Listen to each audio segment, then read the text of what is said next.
नमस्कार दोस्तों, मैं उत्सव कुमार आप सभी का आपकी अपनी YouTube चैनल उत्सव मैथ्स में स्वागत करता हूं। आज की वीडियो में मैं आप सभी स्टूडेंट के लिए आरआरबी एनटीपीसी सीबीटी 2 जिसका एग्जामिनेशन 9 मई 2022 को फर्स्ट शिफ्ट में हुआ था, वो भी लेवल 6 का। उसमें जो 120 प्रश्न पूछे गए उन सारे 120 प्रश्नों का सॉल्यूशन हम लोग यहाँ पर देखने वाले हैं।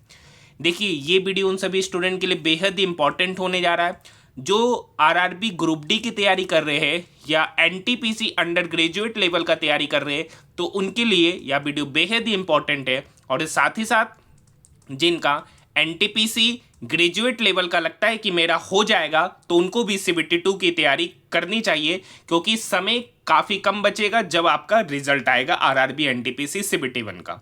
देखिए, इस बार का जो एनटीपीसी सीबीटी 1 का जो एग्जामिनेशन हुआ है, सभी लोगों को पता है कि इस बार जो पेपर का लेवल है वो काफ़ी हाई देखने को मिला है, मतलब मॉडरेट टू हार्ड पेपर का लेवल देखने को मिला है।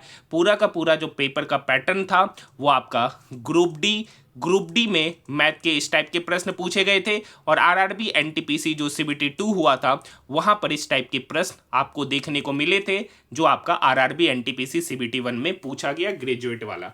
तो जो भी एनटीपीसी अंडर ग्रेजुएट वाले एग्जामिनेशन देने वाले हैं या जिनको लगता है सीबीटी 1 का हो जाएगा, तो उनके लिए यह वीडियो बेहद ही इंपॉर्टेंट है। यहाँ पर आपको सारे प्रश्नों का सॉल्यूशन देखने को मिलेगा। ठीक है, तो सबसे पहला क्वेश्चन आपके स्क्रीन के ऊपर ये रहा। क्वेश्चन क्या कर रखा है कि 6 व्यक्ति है, ठीक है, 6 पर्सन है, ए बी सी डी ई और एफ। एक वृत्ताकार मेज है। मेज कैसा है? वृत्ताकार, ठीक है, और उसके चारों तरफ 6 पर्सन है, 1 2 3 4 5 6। बी ई के दाईं ओर दूसरा स्थान पर, मतलब बी के बारे में कह रखा है, वो बी जो है ना, बी ई के दाईं ओर, तो दायां मतलब देखिए वो केंद्र की ओर मुख करके बैठा है, तो उसका दायां इधर होगा, तो उसके दाईं ओर बी बैठा हुआ है। कहां पर? दूसरे स्थान पर। सी ई के बाईं ओर ठीक बगल में। सी के बारे में कह रखा है कि वो ई के बाईं ओर, तो बायां तो इधर होगा, तो बाईं ओर ठीक बगल में सी बैठा है। एफ डी के दाईं ओर दूसरा स्थान पर है। एफ जो है ना, डी के दाईं ओर दूसरा स्थान पर। अगर हम एफ को यहां बैठाते तो डी यहां होना चाहिए, जो कि गलत हो जाएगा। तो एफ कहां पर बैठेगा सर? एफ बैठेगा यहां पर, तो डी बैठेगा यहां पर। तो एफ डी का दाईं ओर दूसरे स्थान पर है, तो बचा व्यक्ति एक ए का रखा है। ए के दाईं ओर तीसरा, तो दायां तो ए के लिए इधर होगा, उसके दाईं ओर तीसरा, तो पहला स्थान पर सी, दूसरा स्थान पर ई, तीसरा स्थान पर डी, मतलब ए के दाईं ओर तीसरा, ऑप्शन नंबर 4। नेक्स्ट क्वेश्चन देखिए, सी के बाद F, C D E F तीसरा पोजीशन पर है, तो डी से तीसरा position D, E F G तीसरा पोजीशन पे है जी। अब यहां पर देखना है, देखिए ओ, तो यहां से यहां गया एल से, एल एम एन ओ तीसरा पोजीशन, एम से पी गया एम एन ओ पी तीसरा पोजीशन। तो इसके तीसरा पोजीशन पहले कौन होगा? तो क्यू से तीसरा पोजीशन पहले होगा एन, मतलब जी से शुरुआत होगा, आखिरी में एन, एक ही ऑप्शन है, option number 2। Next question, Giridhar एक मंदिर में था, उसका मुख पश्चिम की ओर है। तो मान लीजिए ये गिरिधर है, तो गिरिधर का मुख किधर है? इधर पश्चिम की ओर। अब देखिए दक्षिणावर्त, दक्षिणावर्त कहने का मतलब है वो क्लॉकवाइज, वो सबसे पहले क्लॉकवाइज 45 डिग्री। तो देखिए क्लॉकवाइज इधर होता है, दक्षिणावर्त का मतलब होता है क्लॉकवाइज, मतलब क्लॉकवाइज 45 डिग्री, मतलब इस डायरेक्शन मूव क्या करता है? 45 डिग्री मूव करता है। तो पहले तो वो इधर है, इस डायरेक्शन में 45 डिग्री, मतलब उसका मुंह हो गया इधर, ठीक है। फिर दक्षिणावर्त दिशा में 180, दक्षिणावर्त मतलब फिर वो इधर घूमता है, तो और 180 घूमता है। अभी मान लीजिए उसका शकल इधर है, तो 180 घूम जाएगा, तब अब इसका शकल इधर हो जाएगा, ठीक है। अब वो इसका डायरेक्शन किधर हो गया? मुंह का इधर। अब कह रहा है फिर वह वामावर्त, वामावर्त होता है एंटी क्लॉकवाइज, वामावर्त होता है एंटी क्लॉकवाइज। अब वो वामावर्त मतलब देखिए घड़ी की दिशा जिधर होता है उसको क्लॉकवाइज, और घड़ी के विपरीत दिशा एंटी क्लॉकवाइज, मतलब इधर से उधर घूमना। तो वो 45 डिग्री घूमता है वामावर्त, मतलब वामावर्त 45 डिग्री मतलब इधर, मतलब उसका डायरेक्शन हो गया इधर। 45 डिग्री एंगल इतना ही बनेगा, क्योंकि अगर आप ये देखिएगा तो यहाँ पे 90 बनता है और 45 बनने के लिए यही एंगल होता है। तो वो अब किस दिशा में है? तो ये मुंह किस दिशा में है सर? पूरब दिशा में, ऑप्शन नंबर 4। नेक्स्ट क्वेश्चन देखिए पूछ रहा है इसका बहुलक और माध्य का अंतर। तो देखिए माध्य क्या होता है, तो total sum divided by total data. तो यहाँ पे टोटल सम करते हैं, तो यहाँ पर जोड़ेंगे 12 + 12 + 12, तो 12 दूनी 24, 12 तिया 36, 36 5 41, 41 9 50, 50 8 58, 58 7 65 6 71 5 76 4 80, टोटल हो गया सम 80 divided by total data 1 2 3 4 5 6 7 8 9 10, total data कितना है 10, तो 80 डिवाइडेड बाय 10 मतलब 8, मतलब माध्य पता चल गया 8। पूछ रहा है बहुलक, तो जो सबसे ज्यादा बार रिपीट हुआ है, तो कौन सा नंबर यहाँ सबसे ज्यादा बार रिपीट हुआ है, तो देखिए 12 एक बार, 2 बार, 3 बार, तो 12 यहाँ पर 3 बार रिपीट हो रहा है, सबसे ज्यादा बार यही है, मतलब बहुलक यहाँ पर कितना हो गया 12। पूछ रहा है इस दोनों का अंतर, मतलब 12 - 8 कितना होगा 4, ऑप्शन नंबर 3। देखिए नेक्स्ट क्वेश्चन है, ये उस समय का करंट है, महाराष्ट्र सरकार ने जेल पर्यटन पहल कब शुरू किया गया था, तो जनवरी 2021 में। देखिए नेक्स्ट क्वेश्चन, 6 व्यक्ति है CDEXYZ, प्रत्येक अलग अलग आयु के हैं, केवल एक व्यक्ति वाई से छोटा है, मतलब एक ही व्यक्ति है जो वाई से छोटा है, कोई व्यक्ति होगा। 6 व्यक्ति है, 2 तो हो गया, 3 4 5 6।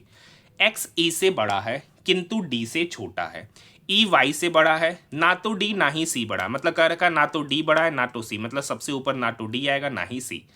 ठीक है, आगे का ऑप्शन, एक्स ई से बड़ा है किंतु डी से छोटा है, एक्स के बारे में कह रखा है वो ई से बड़ा है लेकिन डी से छोटा है, लेकिन डी से छोटा है।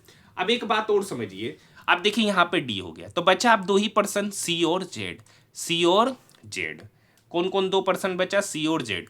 कह रखा है सी यहाँ पर आएगा नहीं, तो सी आएगा कहाँ पर, यहाँ, तो यहाँ पर कौन आएगा, जेड। कह रखा है कितने व्यक्ति जेड से बड़ा है, तो देख सकते जेड से बड़ा कोई व्यक्ति नहीं, जेड सबसे बड़ा है, तो ऑप्शन नंबर 2 इसका सही उत्तर हो जाएगा। नेक्स्ट क्वेश्चन, निम्नलिखित में से किसे उस प्रक्रिया के रूप में परिभाषित किया जा सकता है जिसमें सरकार एक या एक से अधिक कंपनियों को अधिकांश हिस्सेदारी बेचती है जबकि सरकार के पास अभी भी इसका स्वामित्व होता है और अल्पसंख्यक हितधारकों के रूप में बनी रहती है, उसे डिवेस्टमेंट कहते हैं, विनिवेश, ऑप्शन नंबर 2। देखिए नेक्स्ट क्वेश्चन है, 8 व्यक्ति है, एक सीधी पंक्ति में बैठे हैं, सभी का मुख उत्तर की ओर है, एन पंक्ति के किसी एक सिरे पर बैठा है। देखिए 8 व्यक्ति है, 1 2 3 4 5 6 7 8, कर रखा एन पंक्ति के किसी एक सिरा पे, नहीं बता सकते किधर बैठा है, 1 2 3 4 5 6 7 8, कर रखा है एन पंक्ति के किसी एक सिरे से दूसरे स्थान पर है, तो सिरा तो 2 यही होगा। तो मान लेते अगर इधर से दूसरा स्थान पर यहां बैठा है या तो इधर से दूसरा स्थान पर यहां, तो ये दोनों में से किसी एक जगह पर बैठा होगा, पॉसिबिलिटीज लेके जाना है। कर रखा एम और एन के बीच में 3 व्यक्ति बैठे हैं, यहाँ पे दूसरा कलम ले लेते, एम और एन के बीच में 3, तो 1 2 3, मतलब एम और एन के बीच में 3। यहाँ पर अगर बात करेंगे 1 2 3, तो एम और एन के बीच में 3 व्यक्ति, पी एम के दाईं ओर दूसरा स्थान पर है, पी जो है ना एम के दाईं ओर, अगर यहाँ पे बात करेंगे तो एम के दाईं ओर दूसरा स्थान, मतलब पी यहाँ पर बैठा है। यहाँ पर अगर बात करें एम के दाईं ओर दूसरा स्थान पर, मतलब पी यहाँ पर बैठा है। ठीक है, पी एम के दाईं ओर दूसरा, पी के दाईं ओर जितने व्यक्ति बैठे हैं उतने व्यक्ति एस के बाईं ओर बैठा है। इस लाइन को पढ़िए, पी के दाईं ओर जितना व्यक्ति बैठा है उतना ही एस के बाईं ओर। तो इधर देखिए पी के दाईं ओर कितना व्यक्ति है, इक्को को नहीं, तो एस के बाईं ओर भी इक्को को नहीं होगा, तो मतलब एस कहाँ बैठेगा, यहाँ। ये तो पहला वाला कंक्लूजन है। दूसरा वाला देखिए, यहाँ पी के बाईं ओर कितना बैठा है, दाईं ओर 1 2 3, तो एस के भी दाईं ओर 3 व्यक्ति बैठेगा, तो 1 2 3, मतलब एस कहाँ पे बैठा होगा, यहाँ। ये पॉसिबिलिटीज हो गया। आगे बढ़ते हैं, टी और एस के बीच में 3 व्यक्ति बैठे हैं, टी और एस, देखिए टी तो यहाँ बैठेगा नहीं, अगर यहाँ बैठाएंगे तो टी और एस के बीच में 2 व्यक्ति, मतलब टी कहाँ बैठेगा, यहाँ पर। इसमें बात करेंगे एस यहाँ पर है, तो टी और एस के बीच में 3 व्यक्ति, मतलब टी कहाँ बैठेगा, यहाँ पर। अब कह रखा है टी पंक्ति के किसी भी सिरे पर नहीं बैठा है, जबकि यहाँ पर देखिए टी एक सिरे पे बैठ गया, मतलब ये कंक्लूजन क्या है, गलत है, मतलब ऊपर वाला ही सही है। ठीक है, टी पंक्ति के किसी एक सिरे पर नहीं बैठा है, यहाँ पर देख सकते हैं नहीं बैठा है। वाई एक्स के दाईं ओर ठीक बगल में, ये वाला लाइन y जो है ना x के दाईं ओर ठीक बगल में, तो देखिए 2 खाली जगह कहाँ पर, यहीं पर अगल बगल में बैठेगा। अगर रखा y जो है ना x के दाईं ओर ठीक बगल में, मतलब यहीं पर बैठा है। तो पूछ रहा भी के बाईं ओर तीसरा, तो भी कहाँ पर बैठा होगा, यहाँ पर।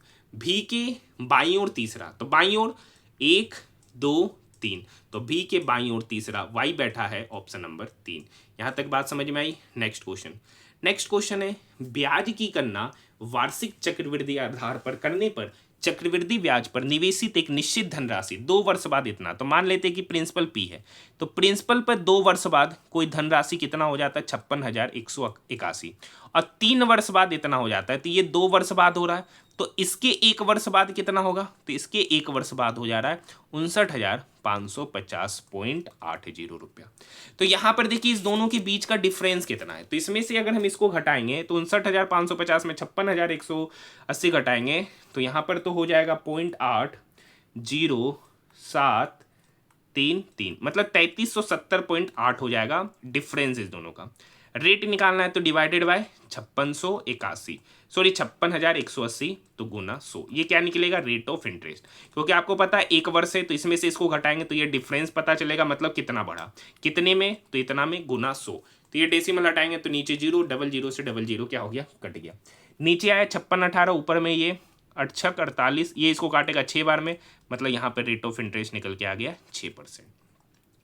अब देखिए मतलब यहाँ पर रेट ऑफ इंटरेस्ट 6% है सालाना, तो यहाँ पे पी कोई प्रिंसिपल था जो 2 वर्ष में इतना हो गया, तो मतलब पी पर पहले साल का ब्याज लिया होगा, मतलब अमाउंट बन गया होगा 106, फिर उस पर दूसरा साल मतलब 106/100 का स्क्वायर, 106/100 का स्क्वायर, और इसी का वैल्यू यहाँ पर दे रखा है 56,180 रुपया। तो यहाँ पर पी है, 106 का स्क्वायर करेंगे तो आपको पता है 11236 होगा, बटे 100 का स्क्वायर करेंगे तो 100 पे डबल 0 इज इक्वल टू 56,180। अब देखिए ये 11236 ये इसको काटेगा 5 बार में, तो P बटे 10,000 बराबर 5, तो यहाँ से P पता चल जाएगा 50,000। ऑप्शन की बात करेंगे तो ऑप्शन नंबर 2 इसका सही उत्तर कहलाएगा। यहाँ तक बात समझ में आई। देखिए सिंपल सा रीजनिंग वाला क्वेश्चन है, साइन को इंटरचेंज करना है सारा ऑप्शन को चेक करते हुए, तो हम लोग सारा तो नहीं चेक करेंगे, डायरेक्ट हम लोग ऑप्शन नंबर 3 चेक करेंगे। आपको एग्जामिनेशन में 4 ऑप्शन को चेक करना है। यहाँ पे कर रहा डिवाइड की जगह पर गुना 8, प्लस का प्लस ही रहेगा -6, और गुना की जगह पर डिवाइड 2, देखता है 34 आता है कि नहीं। ये 2 इस 6 को काटेगा 3 बार में, 8 चौक 32, 32 + 5 37, 37 में से 3 गया तो कितना निकल के आ गया 34, मतलब ऑप्शन नंबर 3 ही सही है। ऐसे आपको चारों ऑप्शन को चेक करते हुए ही जाना है। कर रखा आर्टिकल 239 किससे संबंधित है, तो आर्टिकल 239 राष्ट्रपति द्वारा केंद्र शासित प्रदेशों के प्रशासन से संबंधित है, ऑप्शन नंबर 4। देखिए क्वेश्चन नंबर 12, ABCD एक आयत है, ठीक है, ये ABCD एक आयत है। अब AB 10 है और BC यहां पर 8 है, थोड़ा दूर लिख रहे, ठीक है। अब इस पर क्या बनाया गया, O आयत ABCD की 3 भुजा AB BC और CD पर स्पर्श कर रहा है, मतलब 1 मिनट,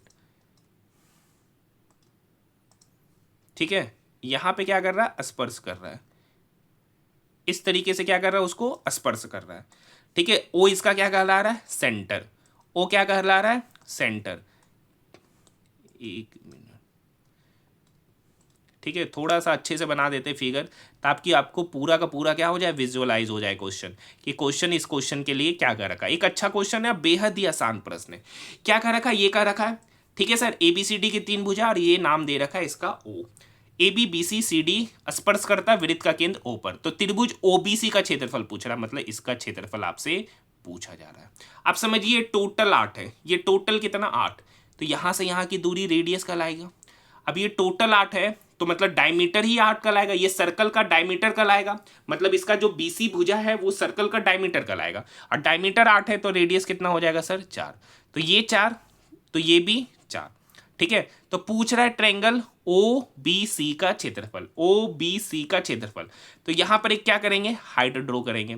अब ये हाइट ऑल्सो रेडियस है, क्योंकि देख रहे सर्कल का सेंटर से सर्कल के सरकमफेरेंस की दूरी ही क्या कहलाता था, रेडियस, तो यहां से रेडियस 4 है, तो यहां भी सॉरी ये 4 नहीं है, 4 ये है, तो यहां से यहां रेडियस 4 है, तो ये भी कितना होगा 4, अब बाहर में कितना है 8, बाहर में कितना है 8, तो आपको पता है त्रिभुज का क्षेत्रफल होता है 1/2 into base into height, base into height, तो बेस यहां पर दे रखा है सर 8 और हाइट दे रखा है 4, तो ये 2 इस 8 को काटेगा 4 बार में, तो 4 गुना 4 हो गया 16, यही आपका होगा ट्रायंगल BOC का एरिया। ऑप्शन की बात करेंगे ऑप्शन नंबर 3। देखिए उस समय का करंट है, क्विट कर रहे हैं। भारत के सर्वप्रथम औद्योगिक नीति संकल्प की घोषणा किस वर्ष में की गई थी? तो 1948, ऑप्शन नंबर फर्स्ट। देखिए अगर आपको इसका पीडीएफ चाहिए तो आप हमारे टेलीग्राम ग्रुप में ऐड हो जाइएगा, जिसका लिंक वीडियो के डिस्क्रिप्शन में है, वहां से पीडीएफ को आप फ्री में प्राप्त कर सकते हैं। एक निश्चित कूट भाषा में म्यूजिक को इतना लिखा है, तो यहाँ पे देखिए एल है, तो एल के बाद जस्ट एम, यहाँ पर देखिए बी है, तो बी के बाद जस्ट सी, तो यहाँ पर देखिए एस है, तो एस के जस्ट पहले आया होगा आर, तो ये तीनों ऑप्शन ये तो गलत हो गया। ठीक है, आगे की कहानी देखिए।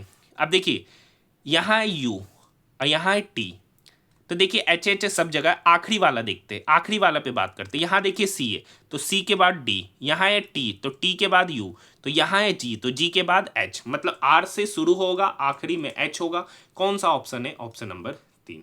नेक्स्ट क्वेश्चन, ठीक है, क्वेश्चन नंबर 16 समझिए। कक्षा में आयोजित एक परीक्षा में रमेश का स्थान शीर्ष से 16वां, मतलब शीर्ष से उसका स्थान 16वां है, और नीचे से 21वां, और नीचे से उसका स्थान क्या है? 21वां। मतलब यहां पर देख रहे ये दो दो बार आ रहा है, अगर इस दोनों को जोड़ेंगे तो 21 + 16 कितना होगा? 21 + 16 होगा 37, लेकिन इस 37 में ये स्थान दो दो बार आ गया, तो इसको एक बार क्या करेंगे? हटा देंगे, तो 37 में से एक गया 36। अब कह रखा है यदि केवल 21 विद्यार्थी परीक्षा में उत्तीर्ण हुए तो उसकी कक्षा में कितने विद्यार्थी अनुत्तीर्ण हुए? अब उस 36 मतलब स्टूडेंट था, उस 36 में से 21 पास हुआ, तो फेल कितना हुआ? तो 6 में से 1 गया 5, 3 में से 2 गया 1, मतलब 15। ऑप्शन नंबर 4 आपको पूरा का पूरा प्रोसेस से सॉल्व करके दिखा है, ठीक है, ताकि आपको कोई डाउट ना हो। नेक्स्ट क्वेश्चन, यदि श्रृंखला में से सभी संख्याओं को हटा दिया जाए तो निम्नलिखित में से कौन सा दाईं सीढ़ी से 8वां, मतलब सारा संख्या हटा दे, मतलब जितना भी संख्या है ना वो सारा क्या किया जाए? हटा दिया जाए। क्या कर दिया जाए? तो हटा दिया जाए। तो दायां से 8वां, तो पहला, दूसरा, तीसरा, चौथा, 5वां, 6ठा, 7वां, 8वां, दायां से 8वां पे कौन होगा? M, option number 3। Next question, देखिए इस पैटर्न को समझिए। कह रखा है कौन असंगत है। अब देखिए यहां पर समझिए, 17 × 2 - 10, तो 17 दूनी 34, 34 में से 10 गया 24। यहाँ पे यहाँ देखिए 11 × 2, 11 × 2 22, 22 में से 10 गया तो 12। उसी तरीके से 22 × 2 44, 44 में से 10 गया 34। ये तीनों पैटर्न फॉलो करता हुआ नजर आ रहा है। जबकि 25 × 2 करेंगे तो 50 आएगा, 50 में से 10 घटाएंगे तो 40 आएगा। पैटर्न फॉलो करता हुआ नजर नहीं आ रहा है, तो ऑप्शन नंबर फर्स्ट। देखिए कितना आसान सा क्वेश्चन है। ये 2 इस 6 को काटेगा 3 बार में, 12 में से 3 गया 9, 9 + 4 13, ऊपर 13, नीचे देखिए 3 का स्क्वायर 9, 9 × 27, 27 में से 7 गया 20, 20 + 6 26, तो 13/26 का मतलब 1/2, ऑप्शन नंबर 3। यहाँ तक बात समझ में आई? देखिए करंट है उस समय का क्यूट कर दे रहे। नेक्स्ट क्वेश्चन है, 20% वार्षिक चक्रवृद्धि ब्याज की दर पर 3 वर्ष के लिए 20% वार्षिक साधारण ब्याज की दर पर समान अवधि के लिए उन दोनों के बीच, मतलब सीआई और एसआई का डिफरेंस दे रखा है। रेट ऑफ इंटरेस्ट यहाँ 20% है, तो 20% का फ्रैक्शन वैल्यू होता है सर 1/5, क्योंकि यहाँ से परसेंटेज हटाएंगे तो नीचे आएगा 100, तो उसका वैल्यू हो जाएगा 1/5। अब यहाँ पे टाइम कितना है सर? 3 वर्ष, तो जो डिनोमिनेटर में नंबर होता है उसका क्यूब करेंगे, तो 5 का क्यूब कितना हो गया? 125। तो मान लिया कि प्रिंसिपल ही कितना है? 125 यूनिट। अब देखिए क्यूब क्यों किए? क्योंकि यहाँ टाइम 3 था, 4 होता तो 5 पे पावर 4 करते, 2 होता तो 5 का स्क्वायर करते। यहाँ तक बात समझ में आई? अब कह रखा है, अब देखिए 125 यूनिट पर 1 पहला साल का ब्याज, तो 125 पर 1/5 मतलब 25 यूनिट, दूसरा फिर 25 यूनिट, फिर 125 पर 1/5 करेंगे तो 25 यूनिट। ये तो एसआई हो गया, ये तीनों एसआई। सीआई क्या होता है? ब्याज पे ब्याज, तो 25 का 1/5 करेंगे तो सर हो जाएगा 5, फिर ये 25 + 25 50, तो फिर इस दोनों 25 और इस 25 का ब्याज लेंगे तो 50 का 1/5 करेंगे तो 10, फिर इस 5 का 1/5 करेंगे तो 1, सॉरी इस 5 का 1/5 करेंगे 1, क्योंकि सीआई क्या होता है? ब्याज पर ब्याज। तो यहाँ पर सीआई और एसआई का डिफरेंस क्या होगा? तो ये 5, ये 10 + 1, तो 10 5 15, 15 + 1 16 यूनिट। 16 यूनिट का ही वैल्यू यहाँ पर दे रखा है 448। क्यों सीआई और एसआई का डिफरेंस ये होगा? क्योंकि ये देखिए ये टोटल एसआई है, ठीक है, और सीआई क्या होता है? ये टोटल एसआई प्लस ये 10 5 15 और 1 16, ये सीआई होता है, तो 75 + 16 सीआई होता है, और एसआई 75 है, तो उस दोनों का डिफरेंस करेंगे तो यही 16 निकल के आएगा, और ये 16 यूनिट का ही वैल्यू 448 है, तो यहाँ से 1 यूनिट का वैल्यू निकल के आएगा 16 दूनी 32, 16 8 128, तो 1 यूनिट का वैल्यू 28। तो पूछ रहा निवेशित धनराशि, तो कितना राशि निवेशित किया? 125, 1 यूनिट का वैल्यू 28, तो 125 यूनिट का वैल्यू कितना होगा, 125 गुना 28।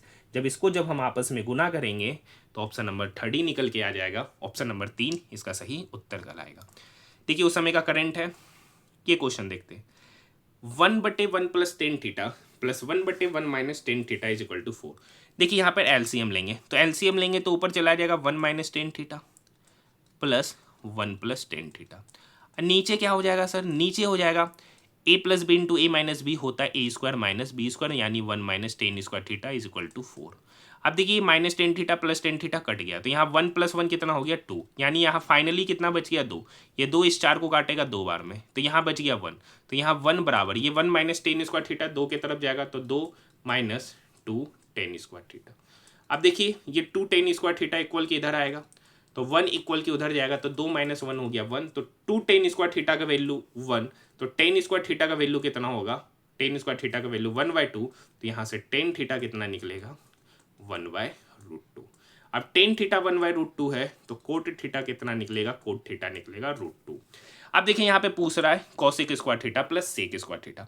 अब देखिए cosec² थीटा बराबर क्या होता है, तो cosec² थीटा बराबर होता है 1 + cot² थीटा, होता है ना सर, आपको पता होगा cosec² theta minus cot² theta is equal to 1, तो cosec² थीटा बराबर 1 + cot² थीटा। उसी तरीके से sec² theta minus tan² theta 1, तो sec² थीटा बराबर होता है 1 + tan² थीटा।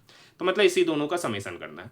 अब देखिए 1 + cot² थीटा, कोट थीटा √2, तो √2 का स्क्वायर करेंगे 2, 2 + 1 3, प्लस tan² थीटा, तो tan थीटा का वैल्यू 1/√2, तो उसका स्क्वायर करेंगे तो 1/√2 का स्क्वायर करेंगे तो 1/2, तो 3 + 1 4, तो 4 + 1/2, तो 4 दूनी 8 और 1 9/2, इसका उत्तर हो जाएगा ऑप्शन नंबर 4। यहाँ तक बात समझ में आई। देखिए ये करंट है, क्विट कर रहे हैं। नेक्स्ट क्वेश्चन है, एक व्यक्ति किसी निश्चित दूरी को एक निश्चित चाल से तय करता है, यदि वह अपनी चाल में 30% की वृद्धि करता है, तो मान लेते देखिए 30% का वृद्धि, 30% का फ्रैक्शन वैल्यू होता है सर 3/10। वृद्धि किया मतलब 10 का चीज कितना हो गया 13, मतलब पहले स्पीड था 10 बढ़कर कितना हो गया 13। अब समझिए समान डिस्टेंस तय कर रहा है, निश्चित दूरी, तो इस डिस्टेंस क्या है कांस्टेंट, तो स्पीड और टाइम के बीच में इन्वर्स का रिलेशन होगा, मतलब टाइम हो जाएगा 13:10। तो मतलब पहले 13 यूनिट समय लेता था, अब 10 यूनिट समय ले रहा है, तो कितना यूनिट कम समय ले रहा है 3 यूनिट। एक्चुअली में यहाँ पर कितना यूनिट कम समय ले रहा है 15 मिनट, मतलब 3 यूनिट का ही वैल्यू हो गया 15 मिनट। तो यहाँ से 1 यूनिट का वैल्यू निकल के आएगा 5 मिनट, 1 यूनिट का वैल्यू निकल के आएगा 5 मिनट। पूछ रहा अपनी मूल चाल से, तो मूल चाल तो इसका यही था, जब मूल चाल से चलता है तो उसके द्वारा लिया गया समय, मतलब 13 यूनिट का वैल्यू आपसे पूछा जा रहा है। 1 यूनिट का वैल्यू 5, तो 13 यूनिट का वैल्यू कितना होगा, तो 13 गुना 5 मिनट, तो 13 गुना 5 मतलब 65 मिनट। 65 मिनट को आवर और मिनट में कन्वर्ट करेंगे तो 1 घंटा 5 minute, option number 4। Next question कर रखा है, एक समूह में 5 लड़कियां हैं, ठीक है, H केवल E से छोटा है। H के बारे में कह रखा है ना, H जो है ना खाली E से छोटा है, बाकी सबसे बड़ा है, मतलब बाकी 5 मतलब उस 5 लड़कियां में 3 लड़कियां। अब नीचे F P के जितना लंबी नहीं है, मतलब F के बारे में कह रखा है ना, F P के जितना लंबी नहीं है, मतलब P लंबा है। P जो है ना G से छोटा है, P मतलब G से छोटा है, मतलब यहाँ पर G हो जाएगा, यहाँ P हो जाएगा, यहाँ F हो जाएगा। तो कह रखा है उनमें सबसे छोटा कौन है, तो F, ऑप्शन नंबर 2। यहाँ तक बात समझ में आई। देखिए बेहद सा आसान सा क्वेश्चन पूछ रहा है SCF। SCF का मतलब होता है हाईएस्ट कॉमन फैक्टर, सबसे बड़ा नंबर से। देखिए तो ये देखिए 35, तो ये 35 245 को काटता है, ये 35 इसको भी काटेगा और इसको भी काटेगा, यानी इस तीनों का SCF क्या हो जाएगा 35 ही हो जाएगा, ऑप्शन नंबर 2। नेक्स्ट क्वेश्चन, चावल की भूसी के तेल के स्थिरीकरण में निम्न में से किस एंजाइम का उपयोग किया जाता है, तो लाइपेज का उपयोग किया जाता है, ऑप्शन नंबर 3। नेक्स्ट क्वेश्चन देखिए, नेक्स्ट क्वेश्चन है क्या क्या रखा है, सभी सालसा, सभी का सभी सालसा जो है ना जेज है, सभी का सभी सालसा जेज है, और कोई भी जेज कत्थक नहीं है, कोई भी जेज कत्थक नहीं है। तो कुछ जेज सालसा है, हाँ सर कुछ जेज सालसा है, ये बात सही है। कोई भी सालसा कत्थक नहीं है, कोई भी सालसा कत्थक नहीं है, ये भी बात सही है, मतलब दोनों निष्कर्ष सही है, ऑप्शन नंबर 4। देखिए आपके लिए काफ़ी मेहनत से ये वीडियो ला रहे, काफ़ी लेंदी होने वाला है ये वीडियो। अगर आपको हमारा वीडियो पसंद आए तो चैनल को सब्सक्राइब जरूर कीजिएगा, साथ ही इसे अपने दोस्तों के साथ ज़्यादा से ज़्यादा शेयर कीजिएगा, ताकि मुझे और मोटिवेशन मिले आपके लिए डेली वीडियो लाने का। नेक्स्ट क्वेश्चन है सर, निम्नलिखित में से क्या ऊर्जा का एक गैर पारंपरिक स्रोत है? तो ऊर्जा का गैर पारंपरिक स्रोत पवन, ऑप्शन नंबर 4 कर रखा है। निम्नलिखित में से कौन सी विद्युत आवेश की वह एसआई इकाई है जो लगभग 6 × 10⁸ इलेक्ट्रॉनों में निहित आवेश के बराबर होता है? तो coulomb, option number 4। Next question की ओर बढ़ रहे, देखिए पूछ रहा है आईपीसीसी जलवायु परिवर्तन से संबंधित विज्ञान के आकलन के लिए संयुक्त राष्ट्र का निकाय है। आईपीसीसी का फुल फॉर्म होता है inter governmental panel on climate change, option number 1। Next question, समकालीन कर्नाटक संगीत में मेलकर्ता रागों की संख्या कितनी है? तो मेलकर्ता रागों की संख्या 72 है, ऑप्शन नंबर 2।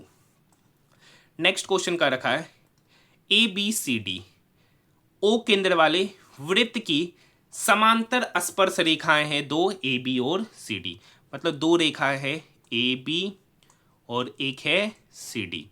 ठीक है सर। अब क्या रखा है, ये इसका सेंटर है O, इसका सेंटर है O। बिंदु P और Q AB और CD पर इस प्रकार है कि PQ वृत्त को R पर स्पर्श करता है, मतलब वो लाइन कहाँ से जा रहा होगा? यहाँ से जा रहा होगा। मतलब P और Q, तो P बिंदु है AB पर और Q बिंदु है CD पर। इस प्रकार है कि वो लाइन जो जाएगा PQ को मिलाने पर वो वृत्त के सर्कल को टच करते हुए R पॉइंट से जाएगा। ठीक है, तो पूछ रहा है एंगल POQ पूछा जा रहा है, मतलब ये एंगल आपसे पूछा जा रहा है। ठीक है, ये वाला एंगल। अब यहाँ पर कुछ कंस्ट्रक्शन करते हैं। यहाँ पर क्या करते हैं? कंस्ट्रक्शन, क्योंकि आप अभी इससे कोई वैल्यू नहीं निकाल सकते। यहाँ पर हम क्या करते हैं? एक रेडियस ड्रॉ करते हैं। तो रेडियस ड्रॉ करेंगे तो यहाँ एंगल 90, तो यहाँ भी एंगल क्या होगा? 90। आप समझिए सर। ठीक है, यहाँ तक की कहानी हो गई। अब आगे का कुछ पॉइंट्स को हम लोग समझने का प्रयास करते हैं कि यहाँ पर क्या क्या घटना घटित हो रहा है।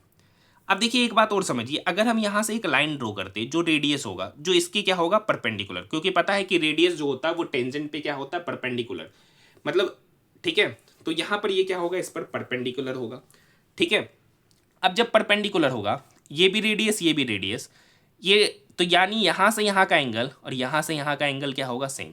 अगर इसको हम θ1 मानते तो ये भी क्या होगा? θ1।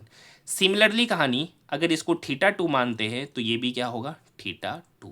लेकिन आपसे पूछा जा रहा है ये वाला एंगल, आपसे पूछा क्या जा रहा है? ये वाला एंगल, ये तो ये एंगल क्या है? θ1 + θ2, मतलब θ1 + θ2 ही आपको क्या करना है? निकालना। अब समझिए यहाँ पे टोटल एंगल कितना बन रहा है? 180 लीनियर पेयर से, तो यहाँ θ1 + θ1 कितना हो गया? 2θ1। θ2 + θ2 कितना हो गया? 2θ2। 2θ1 + 2θ2 बराबर 180 डिग्री, तो यहाँ से θ1 + θ2 बराबर हो जाएगा, ये 2 कॉमन ले लेंगे तो इक्वल की उधर जाके 180 को डिवाइड करेगा तो इधर हो जाएगा 90 डिग्री। इधर क्या हो जाएगा? 90 डिग्री, यानी इसका सही उत्तर ऑप्शन नंबर ए।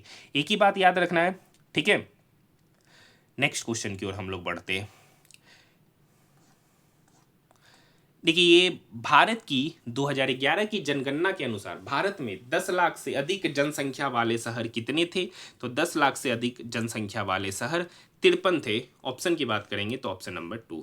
भारत में बोडो भाषा मुख्यतः किस राज्य में बोली जाती है? तो भारत के असम राज्य में मुख्यतः बोडो भाषा बोली जाती है, ऑप्शन नंबर 4। नेक्स्ट क्वेश्चन उस समय का करंट है, क्यूट कर दे रहे। नेक्स्ट क्वेश्चन है 30 संख्याओं का औसत 55 है। अब देखिए 30 संख्याओं का औसत 55, पहली 15 संख्याओं का औसत 51, अंतिम 12 संख्याओं का औसत 56, 68, 74 और शेष 3 संख्याओं का औसत पूछ रहा है। अब देखिए ये 30 संख्याओं का औसत है, 30 संख्याओं का औसत 55 है, तो इस 30 संख्याओं का सम कितना होगा? तो योग होगा सर 55 × 30, तो 55 × 30 करेंगे तो 55 और 1 16, मतलब 165 जीरो हो जाएगा। पहली 15 संख्याओं का औसत 51 है, तो सम कितना होगा? तो सम होगा सर यहाँ पर 51 × 15, 51 × 15। अब जब इस 51 को 15 से गुना करेंगे तो 15 एकम 15 का 5, बाकी 1 15 × 5 75 और 1 76। अब इस 12 संख्याओं का औसत 56 है, तो यहाँ पर योग कितना होगा? तो योग होगा यहाँ पर 56 × 12, 56 × 12, तो 12 छक 72 का 2, बाकी 7, 12 25 60 और 7 67। तो बचा क्या? तो इस 30 संख्या में से ये 15 और ये 12 संख्याओं का योग कितना होगा? मतलब 27 संख्याओं का योग क्या होगा? तो ये 765 + 672, दोनों को जोड़ेंगे तो 5 2 7, 6 6 12 और 13, 6 6 12 13 और 1 14, मतलब 1437। ये 30 संख्याओं का योग है, उसमें से 27 संख्या का योग ये है। तो शेष 3 संख्या का योग क्या होगा? शेष 3 संख्याओं का योग। तो इसमें से इसको घटाएंगे तो 10 में से 7 गया 3, 4 में से 3 गया 1, ठीक है। यहाँ 16 में से 4 गया, 16 में से 4 गया, सॉरी 16 में से 14 गया 2, तो इधर हो गया 213। अब बोल रहा है शेष 3 संख्या, तो शेष 3 संख्या ये है, साथ में 68 और 74, इस 5 संख्याओं का औसत। तो ये तो 3 संख्या का सम है और साथ में 2, तो इसका औसत निकालना है, मतलब 5 से डिवाइड करेंगे। तो यहाँ पर हो गया 213 प्लस 68 प्लस 74, जोड़ेंगे 8 3 11 4 15 का 5, इधर जोड़ेंगे तो 355 निकल के आया। इसको 5 से डिवाइड करेंगे तो 5 7 35, 5 एकम 5, मतलब इसका जो नया औसत निकल के आएगा वो 71 होगा, इस गिवन डाटा का जो क्वेश्चन में पूछा जा रहा है। नेक्स्ट क्वेश्चन, किसी वस्तु के अंकित मूल्य और सीपी, अंकित मूल्य और क्रय मूल्य, तो मान लेते एमपी को एम लिख दिया और सीपी को सी लिख दिया, उनका अनुपात है 5:3। तो इसको रेशियो में मान लेते 5 यूनिट और 3 यूनिट, मतलब अंकित मूल्य हो गया 5 यूनिट और सीपी हो गया 3 यूनिट। अब क्या रखा, इस अंकित मूल्य पर ही पहले 16% का छूट दिया, तो 16% का छूट दिए तो बेचे कितना पे?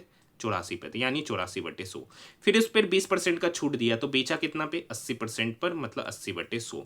और एक्चुअली में कितना पे बेचे सर? यही एसपी है जो कि एक्चुअली में 324 रुपया। अब ये देखिए, इसको काटेगा 20 चौक 80, 20 पंचे 100, ये 5 से 5 क्या हो गया? कट गया।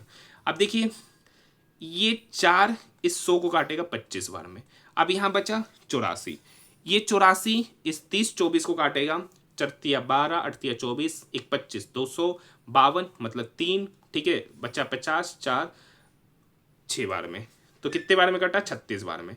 तो यहाँ पर हो गया 1 यूनिट बते 25, तो ये 25 डिवाइड में तो इक्वल की उधर जाके गुना होगा, तो 1 यूनिट बराबर हो गया 36 गुना 25। जब 36 को 25 से गुना करेंगे तो 25 छक 150 का 0, बचा 15, 25 या 75 और 15 900, मतलब 1 यूनिट का वैल्यू 900। तो सीपी कितना यूनिट है? 3 यूनिट। 1 यूनिट का वैल्यू 900, तो 3 यूनिट का वैल्यू कितना होगा? 3 गुना 900, मतलब 2700। यही आपका क्या है? सीपी। अब क्या रखा है? लाभ या हानि। 2700 में खरीदा, 324 में बेचा, तो प्रॉफिट कितने का हो रहा है सर? प्रॉफिट हो रहा है 324 रुपये का, यही आपसे पूछा जा रहा है, ऑप्शन नंबर 3। नेक्स्ट क्वेश्चन देखिए, ये 2020 का करंट है, देख सकते हैं 2020 का कितना करंट है आपके एग्जामिनेशन में। देश को संविधान सभा ने भारत के लिए संविधान का मसौदा तैयार करने के लिए डॉक्टर भीमराव अंबेडकर की अध्यक्षता में एक मसौदा समिति का गठन किया गया था। उस समिति का गठन 29 अगस्त 1947 को, ऑप्शन नंबर 3। नेक्स्ट क्वेश्चन कितना अच्छा क्वेश्चन है, आसान क्वेश्चन है। समिता की वर्षगांठ 15 मार्च 2020 को रविवार को था, तो उसके पति की वर्षगांठ को 31 मई 2020 को था, तो कौन सा दिन था? देखिए 15 मार्च 2020 को रविवार, तो बचा कितना दिन 31 मार्च में? तो बचा 16 दिन। उसके बाद अप्रैल कितना दिन का होता है? 30 दिन। उसके बाद 31 मई का पूछा जा रहा है, तो 31, ठीक है। तो अगर सबको जोड़ेंगे तो 6 और 1 7, 3 3 6 और 1 7, 77 को 7 से डिवाइड करेंगे तो कितना निकल के आएगा? 11, मतलब कंप्लीटली डिविजिबल हो गया। जब कंप्लीटली डिविजिबल हो गया, मतलब जो दिन यहाँ होगा वही दिन वहाँ होगा, तो यानी यहाँ पर रविवार था, तो 31 मई 2020 को भी क्या होगा? रविवार, ऑप्शन नंबर 2। देखिए यहाँ समझिए, 86 में से 74 12 घटाने पे, 74 में से 62 12 घटा रहे, 62 में से 54 8 घटा रहे। अब यहाँ समझिए 42 में से 38 4 घटा रहे, मतलब यहाँ कहीं ना कहीं 8 घट रहा होगा। 2 बार 12 घटा, अगली बार 8 घटा, तो फिर एक बार 8 घटेगा, तो 54 में से 8 घटाएंगे तो 46। अब इस 46 में 2 बार 8 घट गया, तो आप 4 घटाएंगे, तो 46 में से 4 घटाएंगे 42, फिर वही 42 में से 4 घटाएंगे तो 38, मतलब सेम पैटर्न फॉलो करता हुआ नजर आ रहा है, तो ऑप्शन नंबर 4। नेक्स्ट क्वेश्चन देखिए, नेक्स्ट क्वेश्चन है, पद्मश्री मीनाती मिश्रा, ठीक है, भारत की एक शास्त्रीय नर्तकी और एक अभिनेत्री थी। उन्हें निम्नलिखित में से किस भारतीय शास्त्रीय नृत्य स्वरूप में निपुणता के लिए ख्याति प्राप्त है? तो ओडिसी, ऑप्शन नंबर 1। देखिए ये क्वेश्चन क्या कर रखा है, देखिए ये y² - 4y + 4 है, ये बेसिकली क्या है? y - 2 का होल स्क्वायर, y - 2 का whole square is equal to 0। तो यहाँ से y - 2 का whole square is equal to 0, तो यहाँ से y - 2 इज इक्वल टू 0, तो यहाँ से y का वैल्यू 2 निकल के आएगा। अब ये y का वैल्यू 2 यहाँ पे पुट करेंगे तो यहाँ पर तो हो जाएगा 3x + 2 गुना 2 4, ये 4 13 की तरफ जाएगा, तो 13 - 4 मतलब 9, तो 3x बराबर 9, मतलब x बराबर कितना? 3। तो यहाँ पर x, y पूछ रहा है, तो x के जगह पर 3, y के जगह पर 2, तो 3, 2, ऑप्शन नंबर 3। नेक्स्ट क्वेश्चन, अल्लाह रखा के नाम से लोकप्रिय अल्लाह रखा कुरैशी एक भारतीय तबला वादक थे। Option number 4। Next question sir, Puducherry के विलियानूर मंदिर में किया जाने वाला पुदुचेरी का कौन सा अनुष्ठानिक लोक नृत्य हिंदू महाकाव्य रामायण से संबंधित है? तो गड़ाडी। Option number 1। नेक्स्ट क्वेश्चन देखिए, नेक्स्ट क्वेश्चन है, एक लंबवृत्तीय शंकु को एक अर्धगोले के ऊपर रखा गया, मतलब ये अर्धगोला है, ठीक है, इस अर्धगोला के ऊपर एक शंकु रखा गया है। इस अर्धगोला के ऊपर क्या रखा गया? शंकु। शंकु के आधार की त्रिज्या और अर्धगोले की त्रिज्या दोनों सेम है। क्या कर रखा है? शंकु के आधार की त्रिज्या और अर्धगोले की त्रिज्या सेम है। अर्धगोले का व्यास 12, तो रेडियस कितना होगा? 6, जबकि शंकु की ऊंचाई दे रखा है 8। अब बताइए, ये 6 है, ये 8 है, तो ये क्या होगा? 10। 6, 8, 10 का ट्रिपलेट बनता है।